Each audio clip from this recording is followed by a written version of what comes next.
Agradecemos aí novamente ao Dr. Gerson Sica, trouxe vários dados aí importantes, né, para nossa reflexão, né, esse dado que já havia aparecido desde ontem, né, na exposição da doutora Cibele, retorna aqui agora com mais detalhes e com mais dados a respeito.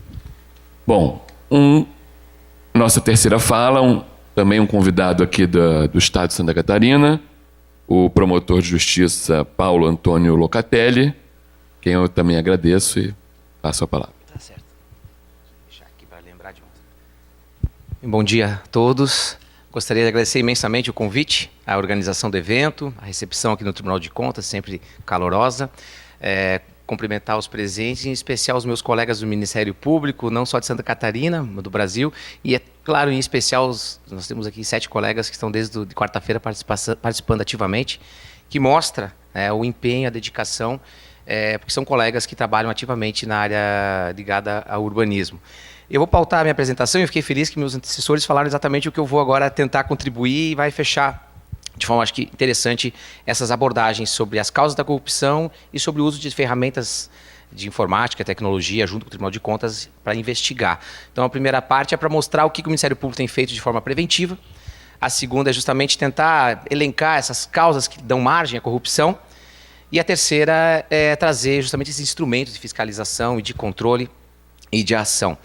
E na hora que eu estava elaborando essa semana o que leva à corrupção, né? O que foi bem apontado, esses vazios, essas dubiedades, né, da interpretação, enfim, eu comecei a elencar, pensando, né, em tudo que eu vivi nesses quase 25 anos trabalhando como promotor de justiça, e a maior parte deles na área urbanística e do meio ambiente, e fui colocando um atrás do outro, né, as questões, no final totalizaram 50. Eu pensei, vou até botar um subtítulo aqui, os 50 tons mais escuros do verde, ou 50 tons mais escuros da cidade.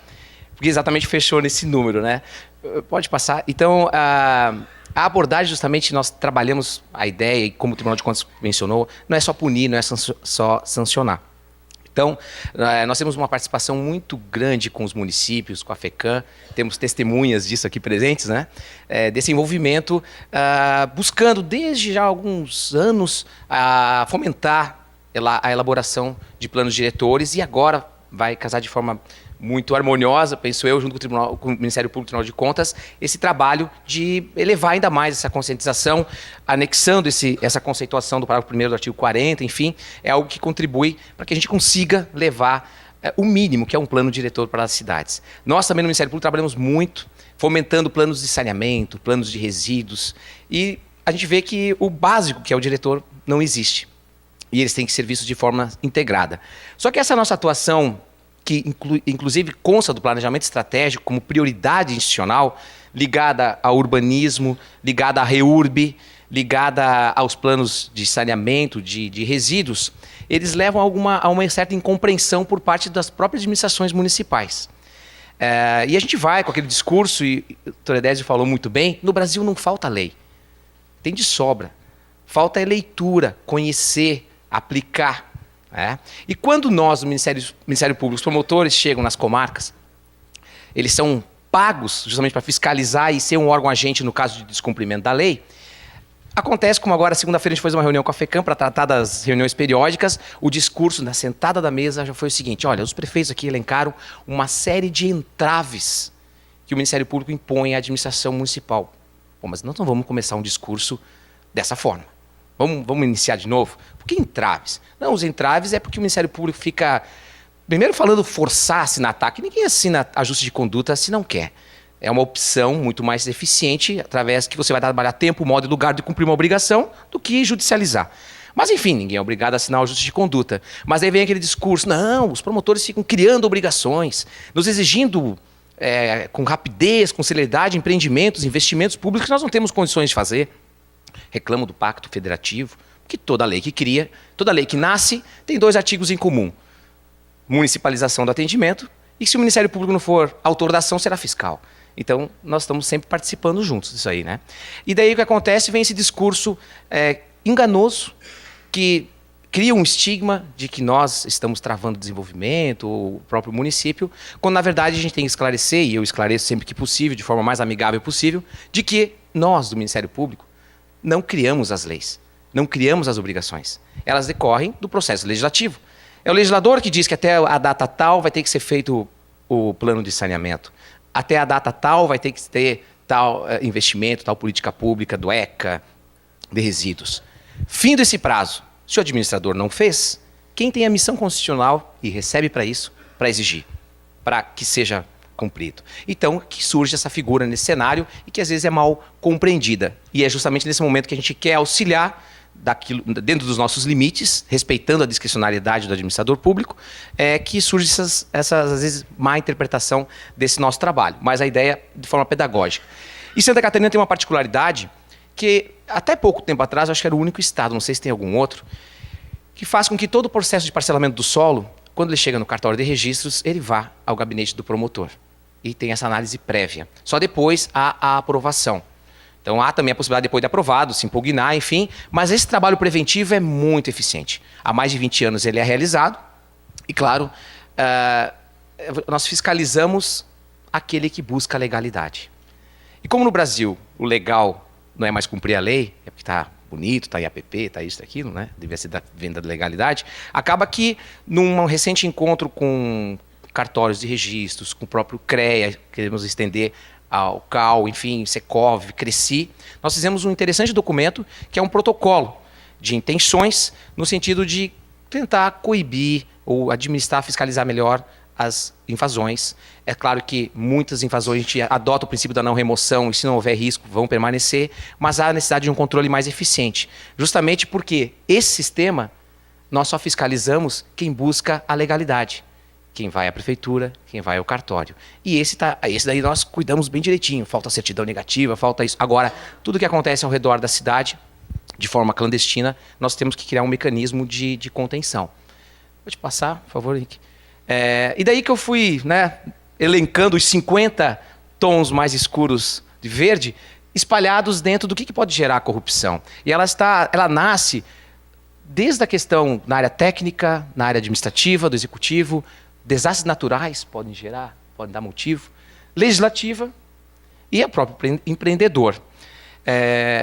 Na questão, aí, pessoal, mas quando eu fui lá discutir com meus assessoria, mas vai colocar que a própria natureza pode dar motivo à corrupção? Dá. A partir do momento em que, claro, quem vai ensejar isso é o próprio executivo, mas quantos casos que não deveria ser declarado calamidade pública ou estado de emergência justamente só para flexibilizar ou dispensar processos licitatórios, sob o argumento da catástrofe. Não vamos discutir se mereceria ou não isso, mas há um certo, vamos dizer assim, exagero ou afã, né? Nós vivenciamos isso, por exemplo, nas obras, não é catástrofe, mas na questão que estava chegando as obras lá das Olimpíadas, né? Vamos agora, quando chegou em cima, vamos ter que acelerar o processo. Então, justamente isso não que sempre vai dar corrupção, mas dá margem a que ela possa acontecer, né? Então, e Santa Catarina, de um tempo para cá, resolveu experimentar, infelizmente, todos os tipos de intempéries, né? Fazendo com que cada vez mais haja necessidade de um planejamento urbano adequado, com análise de risco, enfim, para se evitar os desastres naturais causem desastres à saúde pública, enfim. Pode passar, Henrique. No legislativo, vem muito ao encontro da sua apresentação, que é esses buracos negros que só alguns sabem interpretar. Frequentemente eu me socorro dos técnicos porque eu não consigo entender direito, eu sou do meio jurídico, um plano diretor, então eu sempre tenho que pegar a ajuda dos universitários para interpretar, para entender aquela redação às vezes propositadamente dúbia, aquela redação que vai já dar margem à discussão e ele devia ser mais objetivo e não é. Então é algo, ele se assemelha muito, eu trabalhei muito na área do consumidor, aqueles contratos de adesão que a gente nunca lê. Quando vai comprar uma passagem aérea, você bota um X lá, declaro que li todas as condições do contrato, sim. É mais ou menos isso o empreendedor que vai construir. Ele declara que conhece e não conheceu, porque não é assim palatável, ele não consegue decifrar aquilo. Então ele declara que conhece e às vezes não conhece, mal intencionado ou não, faz errado.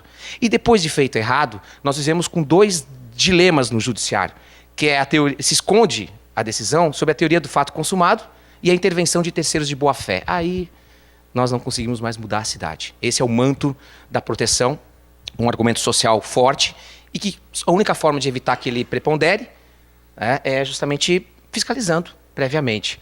Mas então o legislativo, com esse legalismo messiânico, né, que foi colocado também, que as alterações casuísticas, né, você faz alterações pontuais para beneficiar aquele empreendimento, justamente um legalismo, e até o executivo messiânico com decretos pontuais também, né? Mas o favorecimento de interesses escolhidos.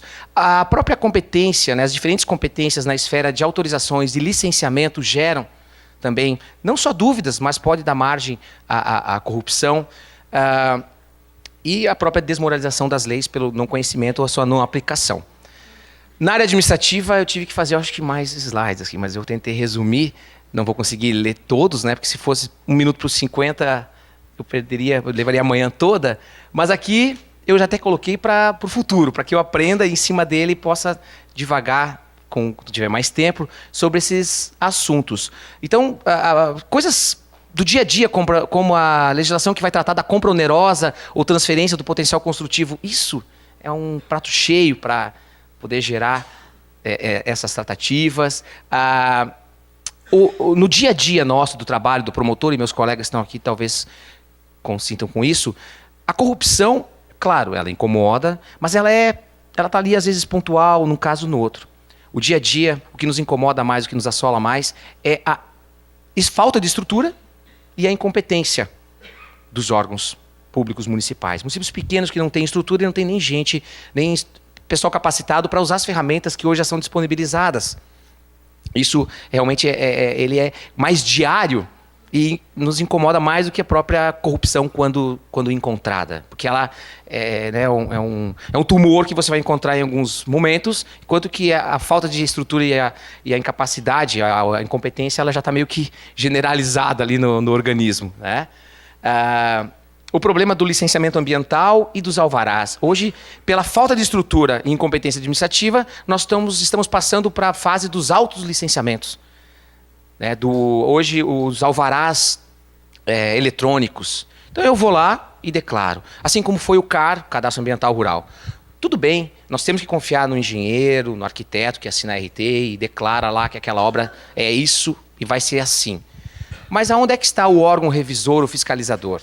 Que deveria, no caso aqui, nosso estado da Fátima, ou os municípios, eles não têm estrutura para fiscalizar nem por amostragem.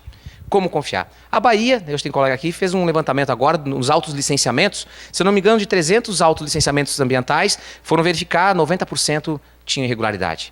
E não foram conferidos. O CAR, que é o Cadastro Ambiental Rural, um instrumento fantástico, mas não temos um software de homologação de todas as informações que estão lá. E todos discutem, na hora da apresentação desses programas, não, isso é parecido com a declaração de imposto de renda. Porque a gente declara o nosso patrimônio. Bem, qual é a diferença da declaração de imposto de renda para qualquer outro desses institutos de LAC, autolicenciamento, licença eletrônica? É que lá a gente sabe que vai ter um controle eficiente. Então a gente vai fazer o preenchimento correto. E quando a gente sabe que não vai ter essa fiscalização, talvez não faça. Dá margem à corrupção. Enfim, são diversos assuntos, mas o que incomoda, e é uma corrupção assim, ela é silenciosa, vamos dizer assim, que é o conhecimento prévio de informações, o lobby, né? Você vai saber que lá vai passar o contorno viário, então compra antes um terreninho naquela região, vai ser asfaltado determinadas vias, a exploração, o pescador aqui vende baratinho, aí dia seguinte passa toda uma estrutura maior ali do urbanismo. Isso é algo constante, silencioso, parece que está todo mundo achando que não está fazendo nada, é um ilícito virando o lícito de forma suave e ele é pernicioso. Né? Então é a valorização de bens privados à custa de investimento público de forma sorrateira. Pode passar depois. Também na questão técnica, abordasse ali a questão da discricionariedade excessiva, a oportunidade de conveniência do administrador, ótimo, respeitamos a independência dos poderes, mas a falta de respeito à previsibilidade técnica ou um laudo técnico bem formalizado, bem elaborado, deveria derrubar, quebrar a discricionariedade do administrador público. No nosso ordenamento interno do Ministério Público, CBL, tem a independência funcional. A gente deve agir conforme a lei e a consciência. Existe somente um órgão. Nem o procurador-geral pode dizer, Locatelli, faça assim, faça assado. Mas nós temos um corpo técnico hoje que nos auxilia, são 40 servidores, e quando você encaminha para lá pedindo, escuta, ali é restinga ou não é? Ali é PP ou não é? Ali tem nascente ou não tem? Se vier o laudo dizendo que tem, eu estou obrigado. Eu não tenho mais essa independência funcional de dizer não vou agir ou vou agir diferente. Eu vou fazer valer o que o técnico colocou. E aqui a gente vê que muitas vezes os municípios, nós tivemos casos, não vou citar o município, mas que são expedidas recomendação para a Câmara de Vereadores, onde de forma escancarada, gravada, né, se aprova nome de rua, aonde o laudo dizia, olha, essa rua não pode existir porque a atividade é superior a tanto, porque ela não tem a largura adequada, porque tem risco, mas daí o próprio vereador diz, não, mas eu tenho que aprovar porque lá são os meus eleitores, e aprova. Então nós estamos até com casos de improbidade administrativa decorrente dessa, né, um verdadeiro descrédito ao servidor, um laudo técnico consubstanciado e que não é respeitado. Isso acontece diariamente. A ausência de padronização da metodologia para fixar os danos ambientais gera justamente, é uma corrupção também diferenciada, porque não, para você a multa vai ser X, mas você que fez a mesma coisa no mesmo local é diferente, que é essa questão de pessoalizar a conduta, né? E na nossa área urbanística e ambiental, se a valoração dessa compensação ambiental, dessa, muitas vezes, um crime ambiental que permite uma transação penal, ou a suspensão condicional com a reparação do dano e uma medida financeira, já, 5 minutos, você tem que ter critérios lógicos para aplicar de forma justa para que se evite a proliferação dessa conduta. Meu Deus, parece que faz 2 minutos que eu estou falando. Pode passar, então. O empreendedor, então isso não precisa nem falar, que a gente sabe que tem os bem-intencionados, que às vezes pagam pelos maus, né? Assim como muitos prefeitos têm um estigma da corrupção, pagam por aqueles que, os políticos em geral, e a gente também não pode estigmatizar, mas, infelizmente, esse uso, né, da mercantilização da cidade, a corrupção, o descumprimento intencional das leis, ela é frequente. Pode ir, Henrique, por favor.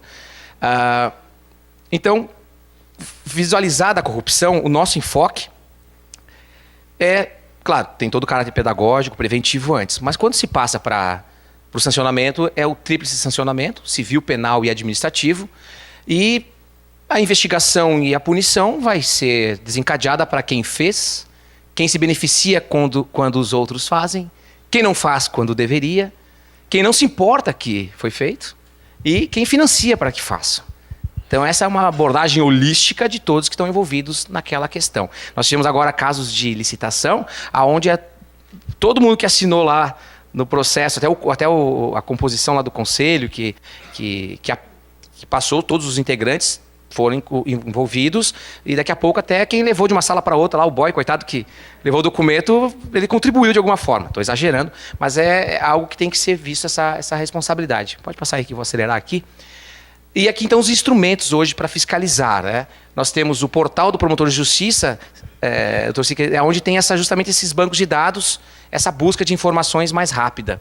As auditorias conjuntas do Ministério Público, o Tribunal de Contas do Estado, e esse termo de cooperação técnica que eu mencionei com vários órgãos do setor de construção, né, e de comércio. Pode passar. O portal, então, a gente hoje consegue visualizar com as imagens georreferenciadas, a base das informações, e colocar todo o acervo de licenças ambientais, até ontem, todas as autuações de infrações administrativas dos órgãos ambientais, Polícia Militar, Ambiental, a própria Fátima, de ocorrências de crimes ambientais, principalmente a gente separa até os de ordem urbanística, de gestão ambiental, de fraudes a licenciamento, todas são identificadas no portal, no gabinete do promotor. Estamos querendo incorporar agora os dados dos cartórios de registro de imóveis. O CAR, estamos também colocando no sistema. Está sendo feito também uma relação georreferenciada dos imóveis tombados de Santa Catarina para que você sobreponha essas imagens. Para que não aconteça, como é comum, de alguém aprovar um parcelamento do solo e os imóveis doados a título de área verde já estão dentro de uma unidade de conservação ou no entorno de imóveis tombados, que seria o SNUC e o SEUC, que justamente são esse cadastro de unidades de conservação. Pode passar, Henrique. Estou tentando acelerar aqui. Esse é só a visualização, né? Aqui uma escolha só de questão de revogação, concessão de licença e gestão ambiental. Você pode selecionar por cidades, por tipos no caso, esse aqui são processos no âmbito do Ministério Público, que eu também tenho então a informação de quantos ajustes de conduta eu tenho sobre determinados assuntos, de quantas ACPs, ações civis públicas, de quantos inquéritos civis tramitam sobre o tema urbanismo, por exemplo. Pode acelerar aí que vamos passar aqui rápido. Aqui são quantos TACs, né? Então eu consigo saber qual é o promotor que mais fez TAC, que no caso desse tema é Lages. e posso visualizar o instrumento, porque isso é importante, a sociedade tem que conhecer esses instrumentos, esses ajustes de conduta que são celebrados. Né? Às vezes, muitos prefeitos celebram o ajuste de conduta já sabendo que vai acabar a gestão, ano que vem assume outro. Mas ele continua sendo cobrado. Pode ir, Henrique, vamos... Aqui as ações propostas, vamos mais adiante. Pode ir, vou ter que passar. Aqui os acórdãos do Conselho Superior do Ministério Público, que é a nossa jurisprudência. É o que o Conselho define das nossas investigações. Então nós vamos pesquisar aqui que o nosso Conselho Superior está pensando a respeito de determinados assuntos para pautar a nossa atuação também. Pode ir. Aqui já são as autuações. Até essa semana nós tínhamos 41 mil autuações de infrações ambientais no Estado, que dá um valor hoje de DARI emitida de 321 milhões.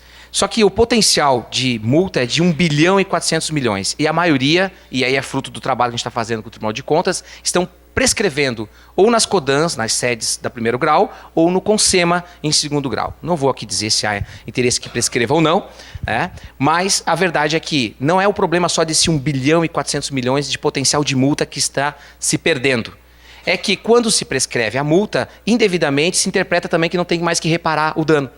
E isso é o mais importante, está sendo esquecido. Vou terminando aqui. Pode andar aqui as autuações, enfim, Henrique, vamos até para o final. A forma de visualização, cada uma dessas identificações eu posso aproximar e conhecer e ter dados dela. Mais adiante, aqui é o sistema do licenciamento também, que é visualizado justamente para você saber quais atividades de Santa Catarina estão licenciadas. São 122 mil licenças do órgão ambiental. É claro, isso também mostra, já estou terminando, a forma de comprometimento do órgão que ele confia e ele está fazendo certo de abrir esses dados. Né? Acho que já terminou aqui, pode ir ao final. Essas auditorias, que é do licenciamento municipal e dessa da prescrição.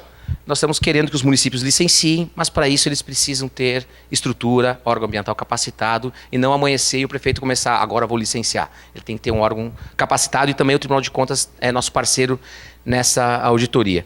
Bem, desculpa aqui a correria, mas eu gosto sempre de finalizar. Essa obra foi feita pelo trabalho do Centro de Apoio, pesquisas, enfim, e na hora que ela estava indo para a edição, sobrou um espaço na parte final aqui, na contracapa. Eu cheguei lá numa escola da minha filha e falei assim, ó, o pessoal da sala aqui, cada um faz um desenho de uma cidade. Quem fizer o desenho mais bonito, vamos fazer um concursinho rápido aqui, vai botar aqui no final. Aí fizeram o desenho, todas as crianças de 9 anos da sala fizeram um desenho parecido com esse. Nenhuma, isso me chamou a atenção, conhece o plano diretor, conhece o Código Florestal, o Estatuto da Cidade, lei de restrição urbanística, enfim. Mas todas colocaram avenidas largas, uma igreja, uma praça, uma área verde, uma mata ciliar, um curso d'água adequado, preservaram os topos de morro. É natural isso.